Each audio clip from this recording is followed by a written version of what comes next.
Hello, everyone. Tonight, we drift together into a hush-lit corridor where the air carries a hint of sandalwood and the silk of a curtain moves like a slow breath. Lanterns cradle small circles of gold along polished floors, and screens painted with cranes and peonies soften the rooms into private weather. You slow your steps because sound matters here. Even the brush of fabric can change a future. A palace is not only stone and rules. It is timing. It is temperature. It is the way a glance can open or close a decade. You and I follow the lamps as if they were little moons, and we practice saying less than we know. Because in places like this, words are heavier than jade. Listen for the faint drum outside the walls, marking the night as neatly as a scribe marks a page. Feel how the corridors collect secrets, the way a lake holds fallen leaves quietly, layer by layer, until the water seems clear, and yet the bottom is full. The story tonight asks you to walk softly, desires hidden behind embroidered fans, letters folded into sleeves, footsteps tracing routes the daylight would deny. The rules here are written in law and ritual, but also in breath and hesitation.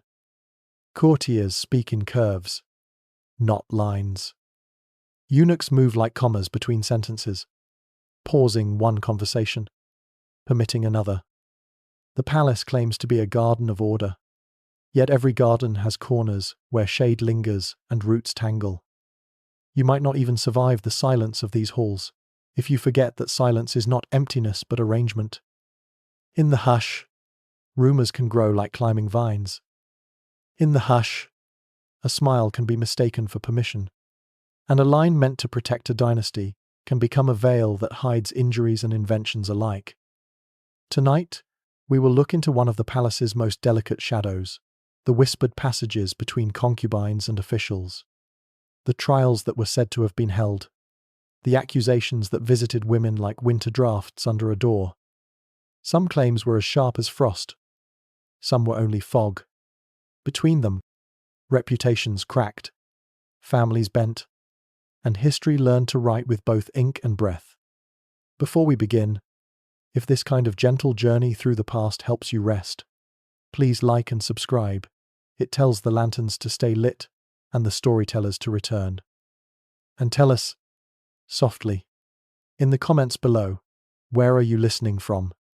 And what time is it where you are? We read those little notes like stars on a map, and it helps us know how to guide the night. There are things we will not do. We will not raise our voice. We will not use harsh words when a softer image can carry the truth.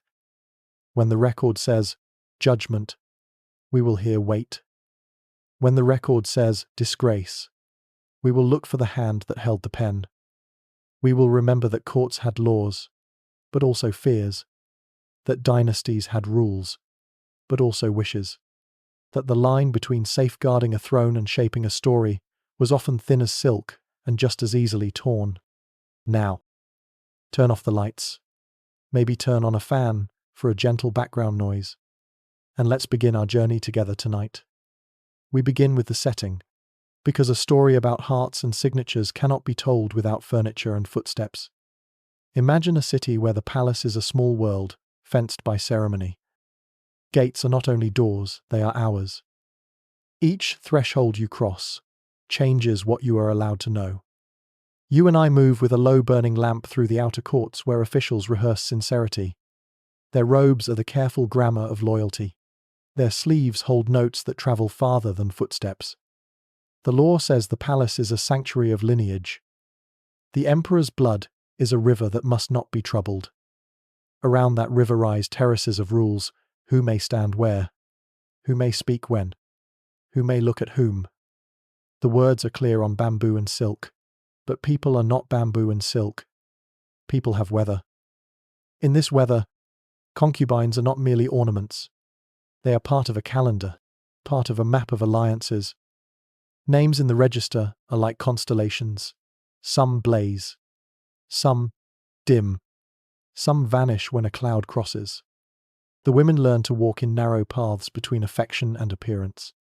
They are surrounded by attendants whose eyes catch what the walls miss.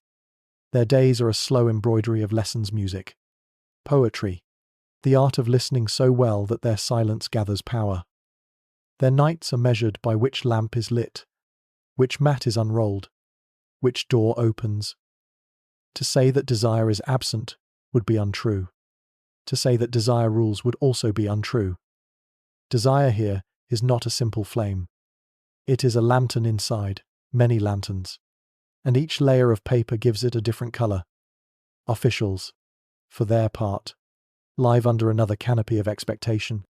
They are trained to be edges that do not cut firm, bright, but safe for the hand that holds them. Many are fathers and sons, readers of commentaries, keepers of phrases polished by centuries. They bring petitions like offerings to a shrine. They keep accounts of grain and silver, but they also keep accounts of glances. Proximity to the inner chambers can turn a modest man into a rumour and a rumour into a gate. Some are young enough to forget to lower their eyes at the right time. Some are old enough to believe that nothing can surprise them anymore. Both can be wrong. Between these two orbits, the women whose presence names the emperor's abundance and the men whose presence measures the empire's order, lies a narrow, shifting bridge. Sometimes it is a bridge of necessity, a physician summoned in the night, a tutor invited to teach, a ritual requiring the presence of witnesses who do not speak. Sometimes it is a bridge of accident, a dropped handkerchief, a door opened at the wrong moment, a shared view of a winter moon in a courtyard, where the pines hold snow like quiet bells. The rules are clear. Bridges are to be guarded, travelled only with proper lanterns. But even a guarded bridge has echoes, and echoes can sound like footsteps when one is alone. The law codes, no need to name them now, speak in careful characters about offences that disturb houses and lineages. They describe the shape of wrongdoing, the way a gardener describes the shape of a hedge. Keep it this height, trim it this way. Punishments are meant to be fences, but fences also cast shadows. Within those shadows, a whisper can grow a spine, a suspicion can find a sponsor, and a private sorrow can be rewritten as a public danger. When an accusation touches the inner chambers, the air seems to thin. Everyone breathes more slowly. A fan no longer cools. It conceals. A poem no longer delights. It hints. You stand with me under the eaves, listening to a night, the colour of ink. Somewhere a zither is being tuned, not for performance, but for sleep. The fragrance of tea lingers from a conversation that ended without conclusion. This is the world as it must be before we can understand what follows. A place where people carry two scripts, one for the day and one for the dark. A place where loyalty is both a vow and a language, and where language can be arranged to create almost any picture. And yet, behind the stillness, something gentle was beginning to shift. You linger with me now, in the quieter chambers, where the candles breathe more than they burn, and the sound of water in hidden basins speaks more freely than courtiers ever could. The world beyond these walls is measured in fields and armies, but inside, it is measured in eyes that meet for a heartbeat and then look away. You sense how fragile it is to belong here, not because silk tears, but because trust does. Among the annals preserved in careful script are stories, or what were called stories. They say that once, an imperial consort was accused of sharing her nights, not with the sovereign but with a man of rank. The words written by officials are flat, but the air in which they were first spoken must have been heavy. Imagine the court listening as a charge drifted forward like incense too strong for the room. Did they believe it? Or did they pretend to believe because silence was dangerous? We cannot know. Yet the record says judgment was passed, and punishment followed. To the law, it was protection of a dynasty. To the people who watched, it was perhaps the tremor of a curtain, suggesting that the emperor's house was not as sealed as the bronze gates implied. Whispers also recall that children were sometimes born whose faces stirred questions, whose eyes, whose hands, whose resemblance. These were shadows cast on a wall that no lantern could entirely dispel. In the language of rumour, A single difference could grow into proof. And in the language of politics, such proof could be sharpened into a tool. For every tale that a concubine bore a son, not of the throne, there is another tale that the rumor itself was planted, watered, and harvested by those who stood to gain. Which was real, which was only embroidery on a cloth meant to distract the gaze, we will never be certain, because certainty was not the point. The accusation itself was often enough to serve its purpose. As you breathe in this story, notice how truth and invention often walked hand in hand. In a palace, reality is what the record keepers decide to copy, and those record keepers are seldom free. Sometimes an official, fearing his fall, would accuse another of closeness to the women's quarters. Sometimes a rival family, hoping to eclipse another, would let a rumor slip like a pearl into a pond, rippling until the whole surface trembled. And sometimes, yes, desire may have crossed the guarded bridge. Humans are not statues. A glance can become a word can become a meeting. Yet whether or not the meeting occurred, history has often preferred the version that punished, the version that warned, the version that protected the throne by erasing the woman. The truth, then, is double. On one side, desire was real enough to make rules necessary. On the other, politics was eager enough to make use of rumor, whether desire had moved or not.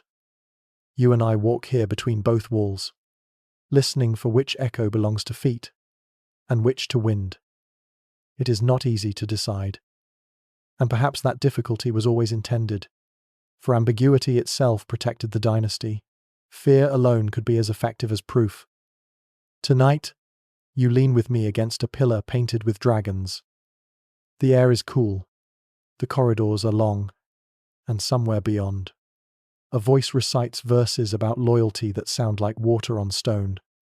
Yet even as we listen, we cannot ignore the undercurrent that for every concubine's name preserved, there may be 10 names that vanished with a sigh, that for every trial recorded, there may have been 3 staged to frighten, to warn, to control. And still, the palace went on, as if nothing had happened, as if desire had been erased. But desire is never erased. It only learns to change its face. And yet, behind the stillness, something gentle was beginning to shift. The night deepens, and with it the corridors seem longer, their shadows stretching like ink lines across parchment. You and I walk a little slower now, because the stories here are heavier. They belong to people who once breathed and laughed, and yet their lives were folded into accusations that may have been less about love than about power.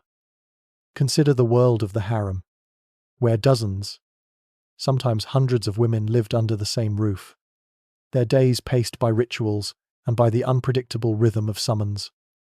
To the outside world, they were companions of the throne, fragrant blossoms in an emperor's carefully tended garden.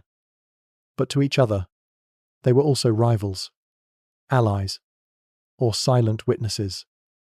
One woman's rise could mean another's eclipse. A single glance, a poem left on a pillow, even a cough heard in the night, any of these could be read as a signal. You can feel how the walls listened, how every silence was a potential message. In such a place, truth and rumor coiled together.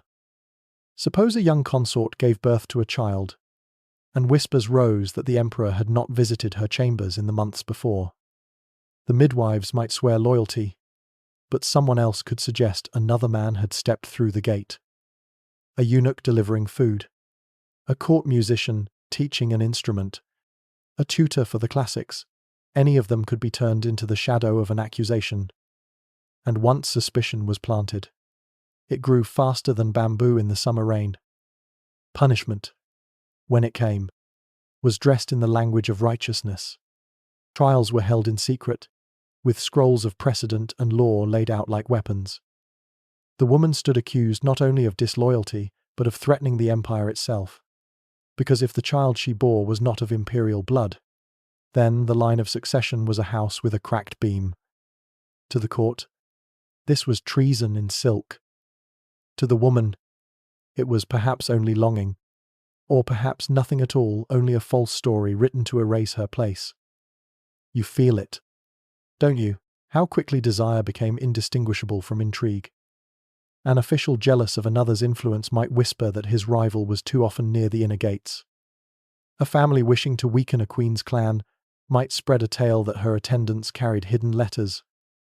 A child who looked more like one minister than another could be described in poems that never named names. Truth was not always the point.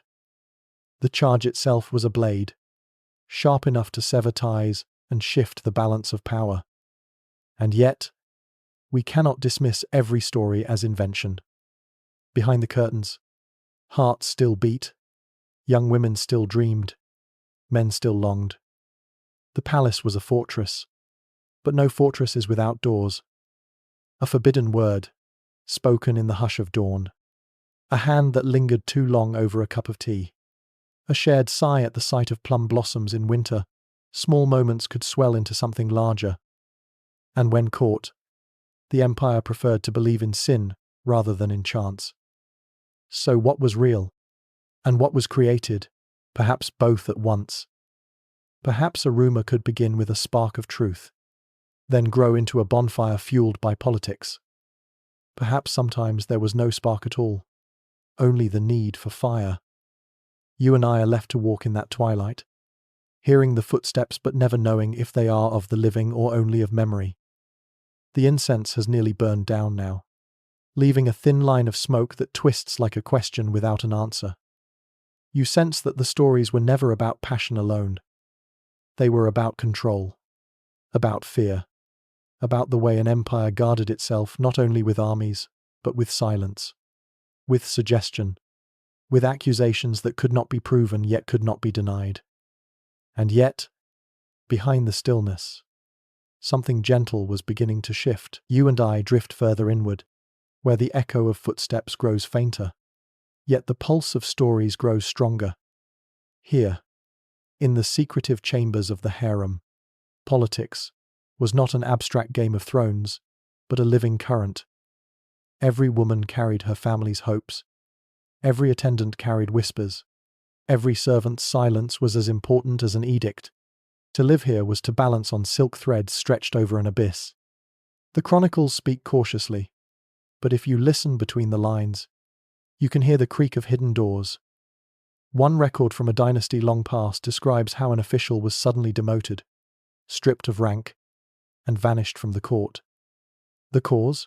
Rumors that his name had been spoken too softly by a concubine, too often by the eunuchs who served her. Nothing more was written, but nothing more was needed. The court understood. To be accused of crossing the invisible bridge between outer politics and inner chambers was enough to erase a lifetime of service. And sometimes, it was the women themselves who bore the heaviest burden. Imagine a young concubine, scarcely past her youth, summoned to explain why her child did not resemble the emperor. She might protest, she might weep, but the decision was already written in the minds of those who judged her. Her voice was only the sound of paper tearing. She could be condemned, not because of what she had done, but because of what others wanted people to believe she had done. You can almost feel the cold of those halls, where innocence had no weight and suspicion outweighed truth. Still, we must pause and ask, were all of these tales only shadows? No. Desire, like water, finds paths even in stone. A forbidden meeting might have happened once in a quiet courtyard, where the moonlight made strangers of familiar faces. A hand could have brushed another in passing, and that small contact could be enough to ignite a fire hidden from the emperor's gaze. Human hearts do not always obey the walls built around them. Some of the legends may well be true, carried forward not because of politics, but because love itself slipped into places it was never meant to go. Yet for every true story, there were dozens bent to serve ambition. Ministers used these whispers to weaken rivals. Eunuchs fed tales to the throne to increase their own influence. Families planted doubts so that their enemies would fall out of favor. It was a net woven of fear and suggestion. in which even the innocent could be trapped. You realize, as we walk together, that the harem was less a sanctuary of beauty than a stage where power rehearsed its disguises. And the emperor himself, he may have doubted. But doubt could be useful. To allow a rumor to flourish was sometimes safer than to silence it. A dynasty survived not only on loyalty but on caution, and suspicion kept courtiers from growing too strong.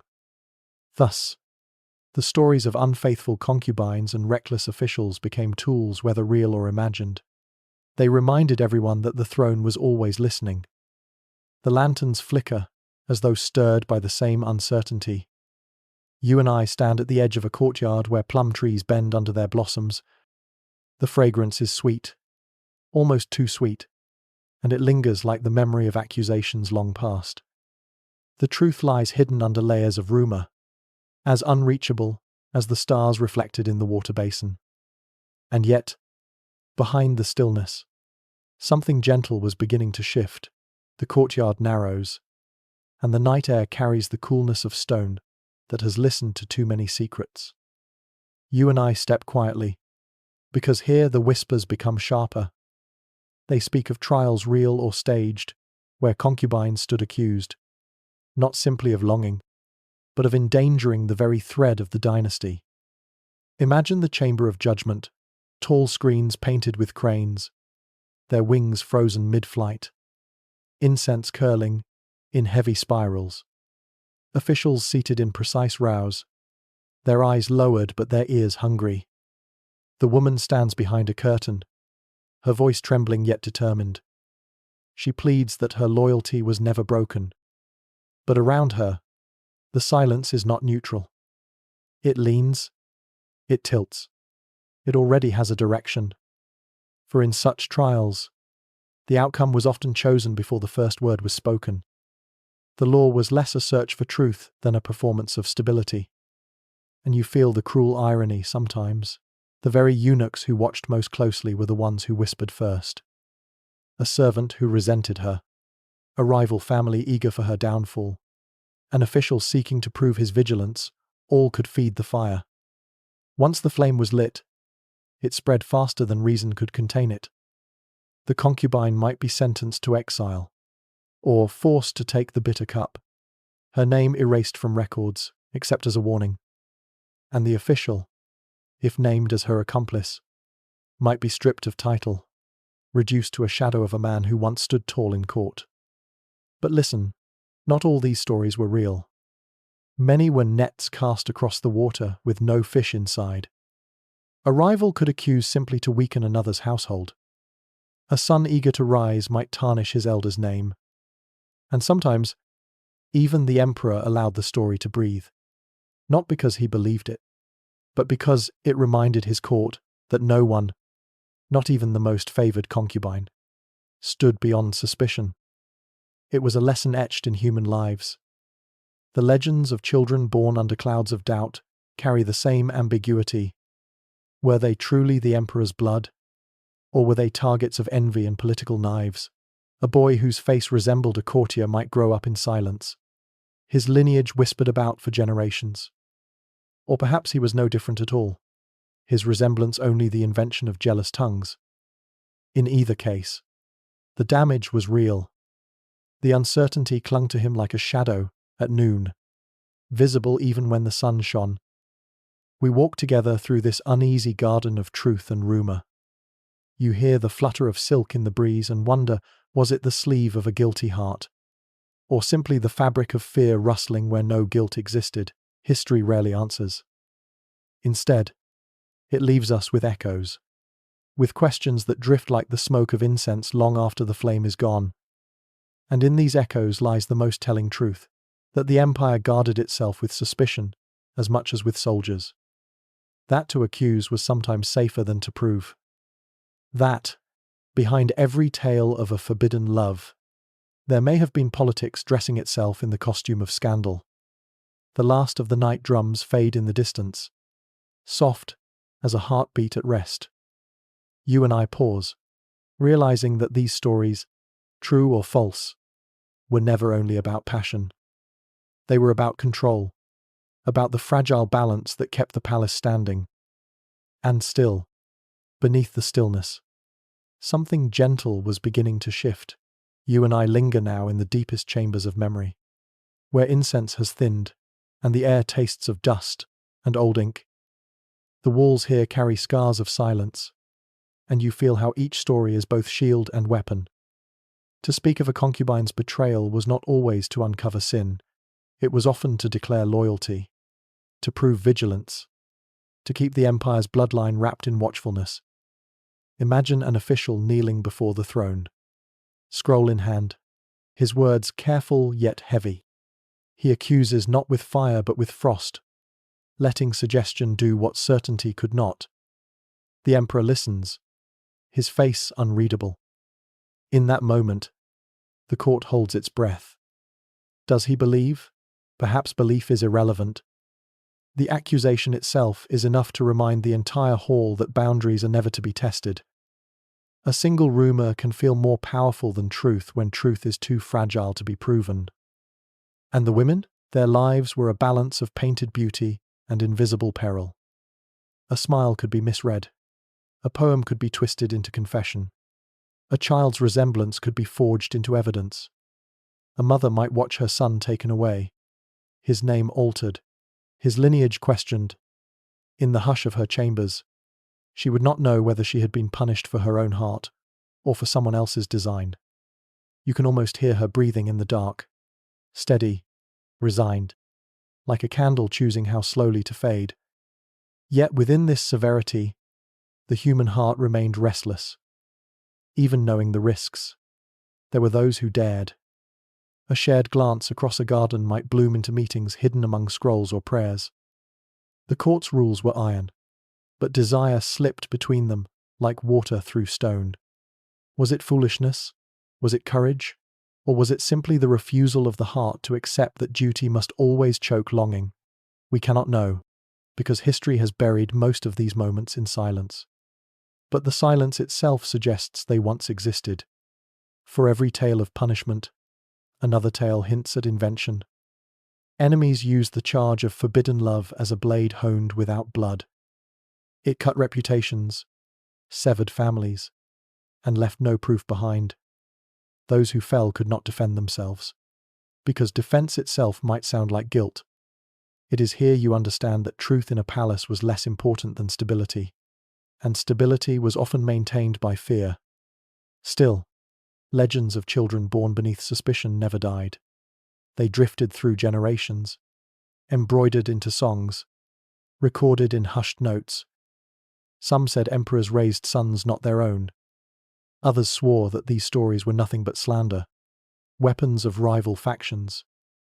You and I stand at the edge of this uncertainty, gazing into a pool where moonlight trembles. The reflection breaks with each ripple, and we realize history, like water, refuses to hold one clear image. And so the question lingers, soft but insistent, which was real, which was fabricated? Perhaps the answer is that both mattered equally. For in a palace, perception itself was power. Whether a story was true or false, it shaped the way people lived, the way they feared, the way they remembered. The lamps are dimming now, their oil nearly spent. You feel the weight of those centuries pressing down, not as judgment, but as quiet. And yet, behind the stillness, something gentle was beginning to shift. The lamps dim lower, and the night wraps itself around us like a robe of velvet. You and I step further into the corridor of memory, where the boundaries between fact and invention blur, like ink spilled on silk. Here, the stories of concubines and officials do not stand still. They breathe, they change. They are retold in tones both fearful and fascinated. Think of the scribes, bending over their bamboo slips or silk scrolls. Each stroke of the brush carried not only what was seen, but also what was safe to record. If a woman was condemned, the record might say she violated the rights, or that her conduct disturbed the harmony of the palace. Such phrases were soft on the surface, but beneath them lay storms, exile, forced death. the erasure of a name from the registry of favored consorts. You sensed the cruelty of language it rarely shouted, but it never forgave. For the officials accused of stepping too close to the forbidden chambers, the fall was swifter. A minister could spend decades building loyalty, weaving networks, offering counsel in the dim light of dawn, and lose everything in a single whisper. Some vanished into distant provinces, others into prison cells whose walls were never meant to hear laughter again. And yet, the court rarely admitted uncertainty. The accusation itself was often proof enough, because to doubt would be to admit that the throne was vulnerable.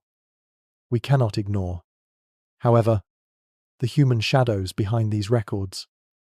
Imagine the woman, accused of carrying a child not of the emperor. Perhaps she protested. Perhaps she stayed silent either way. Her fate was sealed. Imagine the child, growing with whispers braided into his name, never sure whether he was truly heir or impostor. The pain of not knowing may have been worse than exile itself, for uncertainty does not end. It lingers, day after day, like a question carved into stone. Still, you and I must remember that not all such tales were rooted in reality. Many were tools, political instruments wielded with precision. A rival clan could whisper against a queen to reduce her family's strength. Eunuchs could fan rumors to tighten their control over the emperor's ear. Even the sovereign himself could let suspicion bloom, reminding courtiers that their power came not from their alliances but from his gaze alone. The palace was a stage, and the play of accusations kept the actors wary, cautious, obedient. And yet, beneath these manipulations, true longing might have flickered. A shared sigh in a garden, a stolen poem, a glance that lasted one heartbeat too long. Such moments may have happened. Fragile but real. They may never have changed the course of dynasties, but they remind us that behind the curtains of power lived people, not statues. Hearts beat even when rules forbade them. So where does truth lie? Perhaps in the tension itself. The fact that such stories were told, whether true or false, shows us that the court feared desire as much as rebellion, that private love could be seen as dangerous as armies. In the hush of the palace, even the suspicion of intimacy was treated like a crack in the walls of empire. The incense has burned down to its last thread, releasing smoke that curls like a question with no answer. You and I stand beside it, watching as it fades into the air. And we know history has left us not certainties, but silences. And those silences are as revealing as any written word. And still, behind the stillness, something gentle was beginning to shift. The night around us grows quieter, and you feel how the palace itself seems to hold its breath. The deeper we walk, the more we sense that what endured was not only what happened, but what was imagined. In these courts, a rumor could be as powerful as an edict, because both reshaped lives. Think of the emperor, seated alone, his robes heavy as a mountain. To him, every story of a concubine's betrayal or an official's forbidden glance was less about passion and more about order. If he punished, he reminded all that the dynasty's bloodline was sacred. If he forgave, whispers might say he was blind. Each choice carried risk, and so sometimes it was easier to let suspicion linger like smoke in the rafters. Smoke unsettles without burning. It warns without needing a flame. Concubines lived inside that smoke. Their beauty, their poetry, their songs, these could elevate them to favor. Yet the same gifts could also draw envy. A single misplaced line in a poem might be read as coded affection for another man. A shared melody might be twisted into proof of secret longing. Even when nothing happened, the mere possibility could turn into a storm. And storms, in palaces, did not pass gently. Officials, too, walked on narrow stones. To serve the emperor was to live close to danger. The nearer one stood to the inner gates, the more fragile the ground became. A man summoned often to deliver scrolls might one day find his loyalty questioned. His careful bows, once signs of respect, might be recast as signs of hidden intent. You sense how loyalty was both shield and trap, never strong enough to protect fully, never light enough to carry easily. Yet through these shadows, something tender occasionally glowed. Perhaps a concubine truly did love a scholar's words more than the emperor's silence. Perhaps an official, weary of endless protocol, found warmth in a fleeting smile. These were small flames, hidden, often extinguished before they could spread. But their possibility frightened the empire. For if love could grow where it was forbidden, what else might defy order? This is why accusations were so often believed. They were not only about guilt, they were about fear. To accuse was to warn, to remind all that boundaries must not be crossed. Even if the stories were inventions, their telling alone reinforced the walls.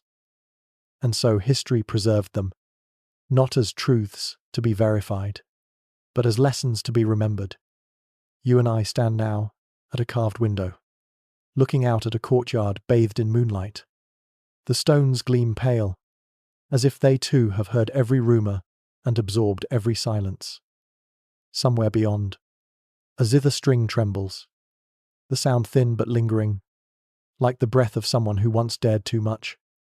You realize then that the real story is not whether the accusations were true or false, but how they shaped the lives around them, how they kept the empire vigilant, how they turned love into danger, how they blurred truth into memory. And still, behind the stillness, something gentle was beginning to shift. The moon has tilted westward now, and the palace feels like a dream balanced on silence. You and I continue forward, past doors that close themselves in the wind, past courtyards where trees stand like guardians of secrets. Here, the stories of concubines and officials become less about moments and more about patterns, cycles that repeat from dynasty to dynasty, as if each new court inherited not only thrones, but also fears. The chronicles show us that these accusations of forbidden meetings, of children, whispered, not to be, the emperors did not belong to one reign alone. In the Tang court, records hint at women condemned under vague charges of impropriety. In the Ming, eunuchs reported private words between chambers, shaping tales that pulled ministers into disgrace. In the Qing, rumors spread like frost across the bannermen's ranks, suggesting that even in the most ordered dynasty, desire could still be imagined as a threat. Always the same rhythm: rumor, suspicion, a trial, erasure. It was less about one woman or one man, and more about reminding the entire palace that even shadows were dangerous. Think of how it must have felt for those living inside this cycle. A concubine waking before dawn might look into her polished bronze mirror, wondering not how she appeared, but whether someone would see her reflection differently, turn it into evidence. An official, holding a brush over his memorial to the throne, might pause not because he doubted his words, but because he feared how someone else might twist his intent. Life here was not only about what one did, but about how others might describe it. And the people outside the palace, they too heard the whispers. Stories leaked into markets, embroidered into gossip, carried into villages by travelling officials or servants dismissed from service. Some believed them, savouring scandal as proof that even rulers were human. Others dismissed them as fabrications, weapons in endless battles for power. But either way, the stories lived. They passed into plays, into songs, into the imagination of generations. For common folk, the palace was far away, but its secrets were as close as the next tale told by firelight. This tells us something deeper. The empire itself relied on these stories. Whether true or false, they reminded everyone from ministers to farmers that the emperor's house was sacred, that crossing its boundaries was perilous. They were warnings disguised as narratives, lessons whispered rather than carved in stone. That is why they endured, even when evidence vanished. They serve not only as memory, but as instruction.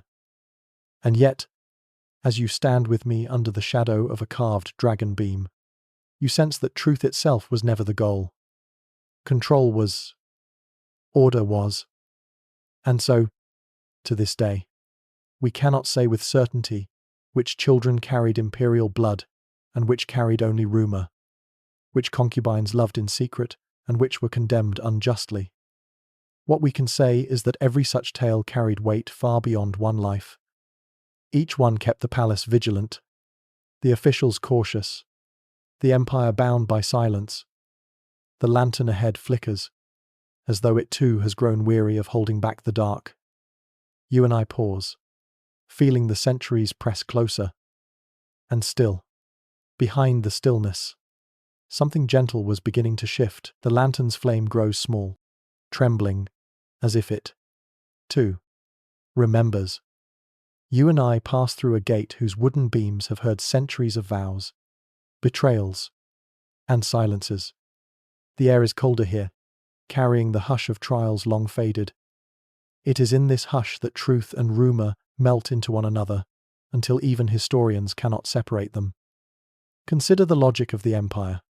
If a dynasty's survival rested upon bloodlines, then any doubt about that blood was unbearable. The mere suggestion that a concubine had lain with another man was not just scandal, it was treason, a crack in the very foundation of succession. And so, suspicion itself was treated as fact. A rumor became as weighty as proof because the risk of ignoring it was too great. The palace lived not by mercy, but by caution. Yet think of the women inside those silken walls. For many, their greatest offense was simply being noticed at the wrong time. A glance exchanged with a minister could be retold as intimacy. A child's features eyes too wide, hair too dark, could become political evidence. To defend oneself was dangerous, because defense implied possibility. Silence might save for a time, but silence could also be twisted into confession. Every path was narrow, and none guaranteed safety. The men accused alongside them fared no better. Some were devoted officials who had never strayed beyond their duties. But duty itself could be turned into suspicion. An attendant who delivered messages too often, a tutor who lingered over lessons, a physician summoned too late in the night, any of them could find themselves named in the script of disgrace. Sometimes they were punished harshly, not for what they had done, but to prove that the emperor's vigilance was absolute. And beyond the walls, the common people listened. They told each other tales of emperors betrayed, of lovers daring to meet beneath moonlit corridors. Whether true or false, these stories travelled faster than edicts, embroidered with every retelling. Some believed them as warnings that even the most beautiful palace was a cage of fear. Others believed them as entertainment, proof that those above were no less vulnerable to longing than those who tilled the fields. Thus, truth and invention mingled until they became one fabric, woven as tightly as brocade. You feel it now, don't you? The weight of these centuries is not in whether the affairs happened, but in how they were remembered. Every tale of betrayal became a mirror, reflecting the empire's deepest fear, that power could be undone not only by armies, but by whispers. That the greatest danger was not always beyond the walls, but within them, in the spaces between glances and breaths. We stand together under a high roof where painted dragons curl in eternal vigilance, their eyes, fixed forever on the hall below, remind us that watchfulness never ends. And yet, even they cannot tell us where truth ended and rumor began. The incense burns to ash. A faint breeze scatters it, carrying fragments into the dark like questions with no answers. And still, behind the stillness, something gentle was beginning to shift. The breeze carries the last threads of incense, and the silence that follows is heavy, as though the palace itself waits for a verdict. You and I continue forward, through corridors where echoes seem older than the stone. Here, the stories of love and suspicion turn into something larger, not just scandal, but the way empires remembered themselves. Think of the dynasties as careful storytellers. Each one preserved tales of concubines accused and ministers disgraced, but always with a purpose. The records did not simply recount, they instructed. This is what happens when boundaries are crossed, they whispered. This is how fragile order becomes when desire forgets its place. Whether those desires were real did not matter as much as the lesson. In this way, rumor was folded into history until both were indistinguishable. For the women, these lessons were cages. Even innocence could not guarantee safety. A child born under the wrong stars might carry suspicion all his life. A glance at the wrong hour could unravel a future. Some tried to guard themselves with silence, with ritual, with obedience polished brighter than jade. Others sought allies among eunuchs or noble clans. Yet the truth remained. Once accused, few escaped. Their names were reduced to lines in annals. Their fates softened into phrases like removed from favor or relocated beyond the palace. The words are gentle, but behind them lay exile, despair, sometimes even the cup of poison. The officials walked their own knife edge. Loyalty was never enough, because loyalty could always be doubted. To be near the inner chambers was to live under a constant shadow, knowing that one whisper could undo decades of service. Some bowed lower, spoke less, tried to vanish into the patterns of ritual. Yet even that could be interpreted as guilt disguised as humility. There was no safe path, only safer appearances. And what of truth? Perhaps, in hidden courtyards, some hearts did meet. Perhaps stolen verses were exchanged, or quiet comfort found. History cannot tell us, because history was written to protect the throne, not the heart.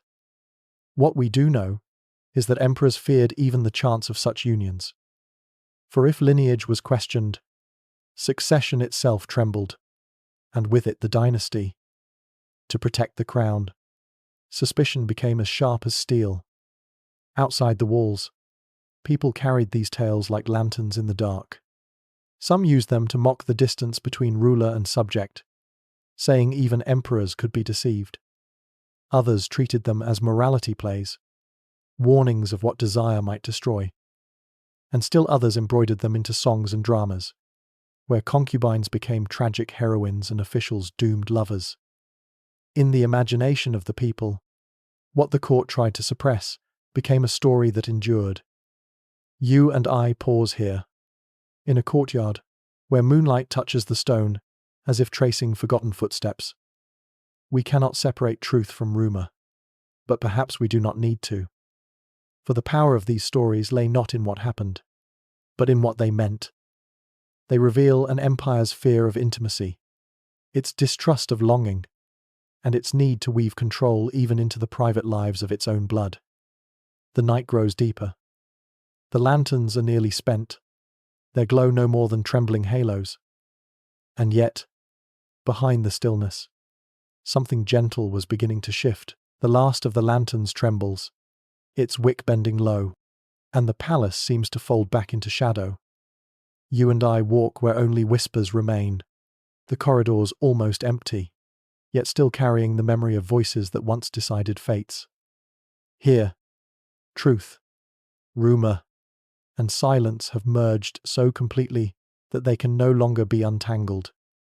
Imagine a dynasty at its height, palaces crowded with officials, concubines, servants, and guards. The walls glittered with gold, yet the air was heavy with doubt. An emperor needed heirs, but more than that, he needed certainty that those heirs were his own. It was not just a matter of affection, it was a matter of survival. A single rumor of infidelity could fracture loyalty, shake alliances, and cast shadows across generations.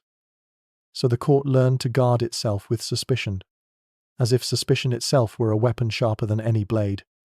In that world, accusations served more than justice, they served balance. A minister too powerful might suddenly be accused of secret closeness to the inner chambers. A concubine whose family's influence threatened rivals might find herself whispered about until her fall seemed inevitable. Whether the stories were true was less important than what they accomplished. Fear itself kept order. And yet, you cannot help but wonder about the hidden lives beneath these records. Was there, perhaps, a woman who dared to love beyond the throne, whose heart was stronger than fear? Was there a man who risked everything for a single night of closeness, knowing it might cost him his name? If they existed, their voices are lost. History recorded only their punishment, never their passion. Still, the possibility lingers like incense long after the stick has burned away. Outside the palace, these stories grew into legends. Some told them with pity, tragic romances crushed by duty. Others told them with scorn, proof that the court was corrupt, that those who ruled were no better than those who served. Plays, ballads, and gossip carried the tales through centuries, reshaping them again and again. What began as accusation became memory, and memory became myth. And in myth, the women found a strange kind of immortality. Though condemned in their own time, later generations remembered them as symbols of desire against iron walls, of humanity, in a place that demanded perfection. The officials, too, became figures of rumor, sometimes villains who betrayed their emperor, sometimes martyrs to politics. The truth no longer mattered. What mattered was that their stories survived, like echoes that refused to fade. You and I stop before a tall gate carved with phoenixes. Its paint has long peeled, but its presence remains, a threshold between silence and remembrance. As you breathe in the cool night, you feel how these tales, whether fact or fiction, reveal the deepest fear of empire, that power can be undone not only by swords or rebellions, but by hearts, by whispers, by a single child whose parentage could not be certain. The drums outside the palace beat faintly, marking time as they have for centuries. And still, behind the stillness, something gentle was beginning to shift. The gate creaks softly as though the phoenix carved upon it wishes to speak. You and I step through, and the silence of the palace grows so deep that it feels like water pressing in from all sides. In this quiet, the old questions rise again. Were the scandals of concubines and officials real?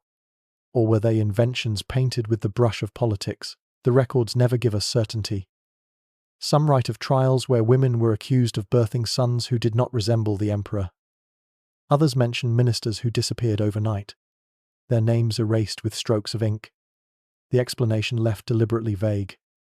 If these tales were true, then desire did pierce the fortress of the throne. If they were false, then they reveal how suspicion itself was weaponized, a tool to cut down rivals or to remind the empire that even silk could strangle. Consider how fragile life was inside those walls. A concubine might spend years cultivating favor, composing poems, offering songs, serving tea with the precision of ritual, only to be undone by a rumor she could not confront. To deny too loudly was dangerous. To remain silent was equally dangerous. There was no safe answer, only the hope that the emperor's gaze might still believe. But emperors, too, were human, and fear often whispered louder than love. The officials lived with the same shadow. One could rise by serving faithfully for decades, then fall in a single moment, if his name was spoken beside a woman's. Perhaps he was guilty, perhaps he was not. Either way, the story spread. And once spread, it hardened like frost. Few ever returned from such disgrace. Their families bore the stain, their houses emptied, their legacies shrunk to silence. And still, outside the palace, people repeated the tales. Some retold them as tragedies, where love was crushed by duty. Others retold them as warnings, teaching that passion must always yield to order. Over time, the details blurred, but the emotions did not. The image of a woman condemned for her child, of a man ruined for a glance, remained vivid, carrying lessons that no decree could erase. This is the paradox. The palace tried to bury these stories, yet in burying them, it preserved them. By recording accusations, by inscribing punishments, by shaping rumors into official language, the empire ensured they would never be forgotten. And so, centuries later, we still walk through these corridors, hearing the echoes of questions that were never resolved. You and I stand now before a long hall, its roof beams painted with fading stars. The night outside is cold, but within, the air is thick with memory. We cannot know whether the concubines betrayed, whether the officials strayed, whether the children carried imperial blood. What we can know is that the very uncertainty was enough to shape lives, to bend history, to haunt dynasties. The last ember in the brazier glows faintly, as though reluctant to die. Its light flickers across the stones, tracing shadows like hands reaching out of time. And still, behind the stillness, something gentle was beginning to shift. The ember fades to ash, and the darkness of the hall folds around us like a cloak. You and I pause, listening. It is not silence we hear, it is the weight of centuries breathing through stone. In this depth of night, the palace no longer feels like a place. It feels like a question. How much of what was written is truth? And how much is shadow painted to look like truth? Dynasties endured on the illusion of certainty. The emperor was father to all, the bloodline pure, the order unbroken. To admit otherwise was to admit weakness, and weakness was a crack that could shatter an empire. And so, whenever whispers of betrayal emerged, they were answered with punishment, whether deserved or not. In this way, rumor itself became as real as fact, for both were met with the same severity. Imagine the concubine accused of giving birth to a child, not of the throne. Her hair pinned with jade, her robes trembling against her body, as she was summoned to account for her life. The ministers' faces unreadable, the emperor silent, the verdict already hanging in the air like a blade. Was she guilty? Perhaps. Or perhaps she was a sacrifice to reassure the court, a reminder that no boundary could be crossed without consequence. Her fate was written in brushstrokes, meant not to preserve her, but to preserve order. Now imagine the official who stood accused beside her. He may have been innocent, his only crime proximity. Yet his fall served its purpose, to show the empire that the throne's reach extended beyond affection, beyond rumor, into every corner of power. His disgrace reinforced the boundaries. His silence was made into proof. His name, once carved in honor, was brushed away as though it had never existed. And the truth was left unspoken. What mattered was not what had happened, but what others believed had happened. Belief was enough to shape destiny. Belief was enough to erase lives. Outside the palace walls, these stories became part of the people's inheritance. In the tea houses and the marketplaces, they were retold with sighs, with laughter, with pity. A concubine who loved too boldly became a tragic heroine. An official ruined by suspicion became a warning against ambition. Each retelling softened the edges, turned politics into parable, and ensured that the empire's fears would be remembered long after its emperors were dust. You feel it now. The real lesson was never about desire itself, but about control. Love, longing, suspicion, and rumor were all threads in a larger tapestry, the tapestry of power. And whether or not the stories were true, they revealed the empire's deepest truth, that control depended not only on armies and laws, but on managing the invisible currents of trust and fear. The hall around us grows darker still, but the stars painted on the beams seem to shimmer faintly in the lantern's last glow. They remind us that what survives is not certainty, but story.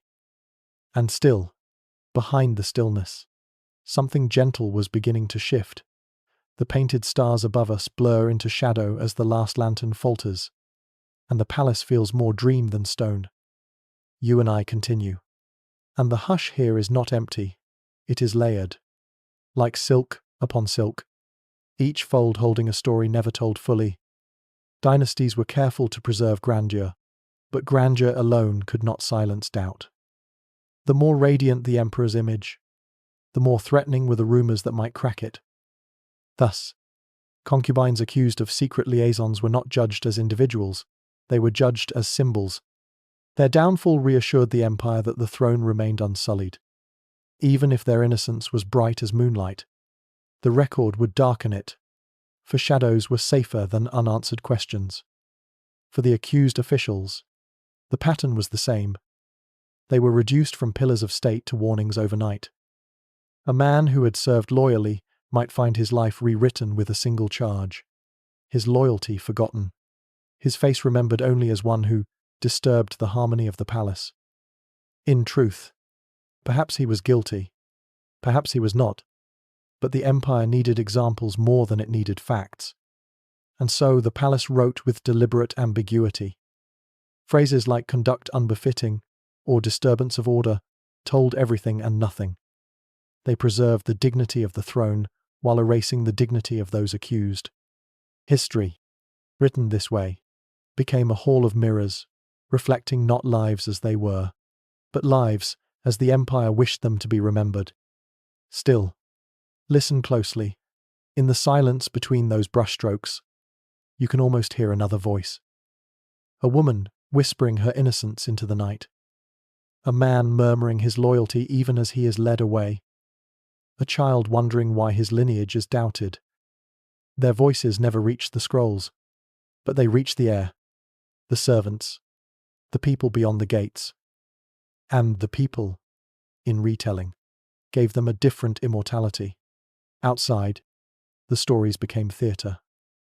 Actors wore silk robes, painted their faces, and told of doomed love between palace women and scholars, of punishments cruel yet inevitable.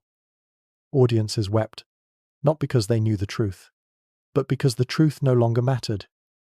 What mattered was the feeling, the ache of longing crushed by power, the sorrow of innocence devoured by suspicion.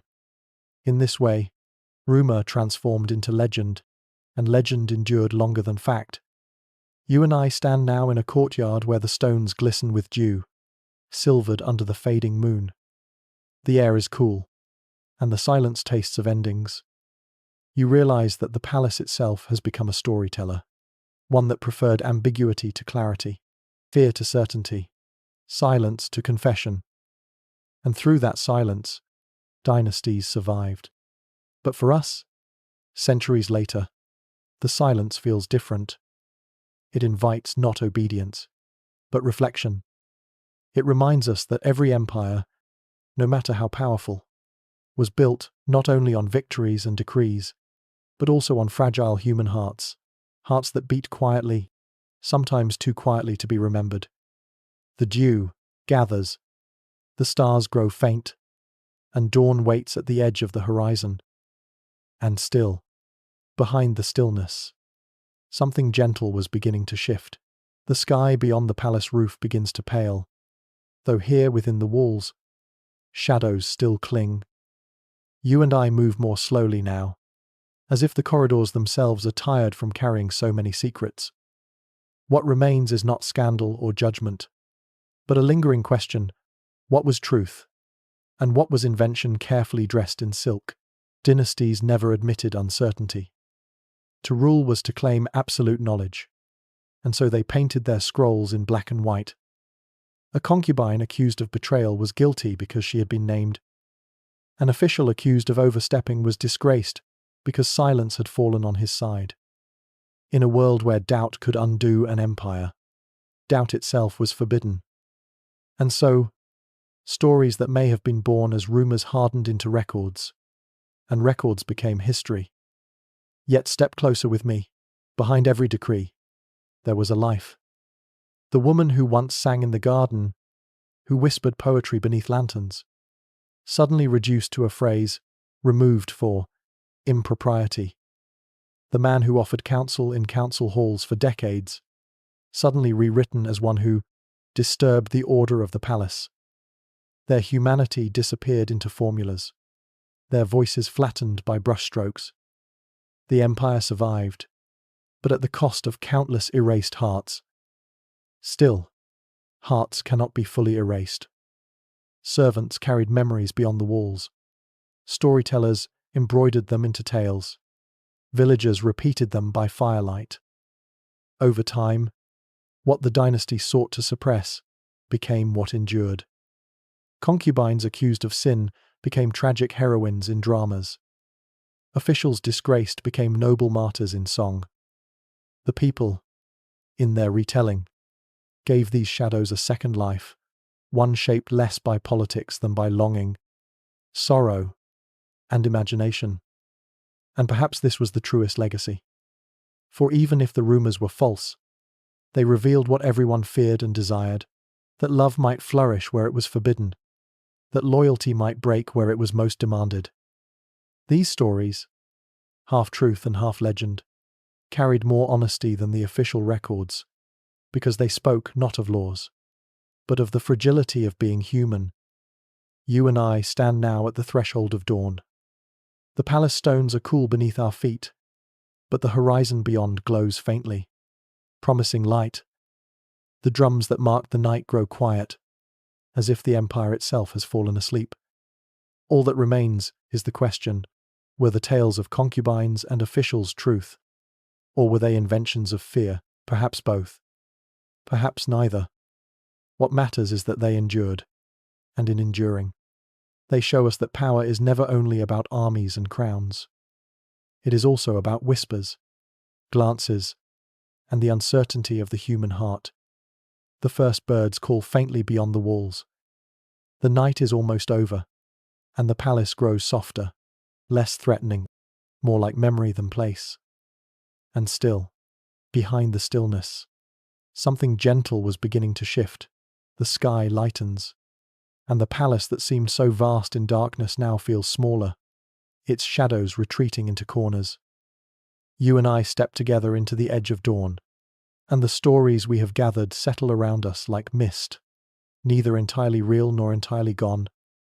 We began with whispers of concubines accused, of officials disgraced, of children whose blood was questioned. We walked through halls where rumor became as heavy as law, where suspicion ruled as firmly as any emperor. We saw how truth was often less important than control, how accusations served to preserve order even when innocence was likely. And we saw, too, how love, or the mere idea of love, frightened the empire more than rebellion. What lingers now is not certainty, but reflection. Perhaps some of the tales were true hearts daring to reach for warmth in a cold, watchful world. Perhaps many were false, crafted to strike down rivals, to remind the court of its boundaries. But together they reveal something deeper, that beneath the splendor of dynasties lived people who longed, who feared, who suffered in silence. Their humanity was often erased from records, yet it survives in the legends that outlived the palaces themselves. Outside those walls, generations carried the stories forward.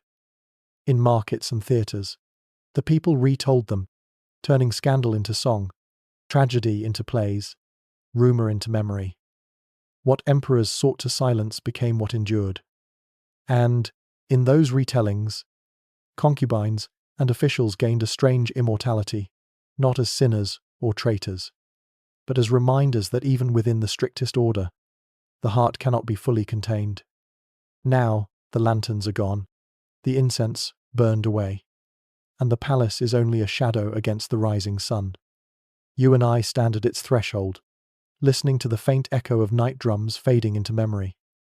The question remains, soft but unanswerable, were these stories truths, or were they inventions of fear? The answer is less important than the silence they leave behind. A silence that invites us to wonder, to reflect, to feel. When you think of power, do you imagine fear or perhaps silence? If you'd like to continue these journeys together, you know what to do. But for now, may sleep carry you gently through the night.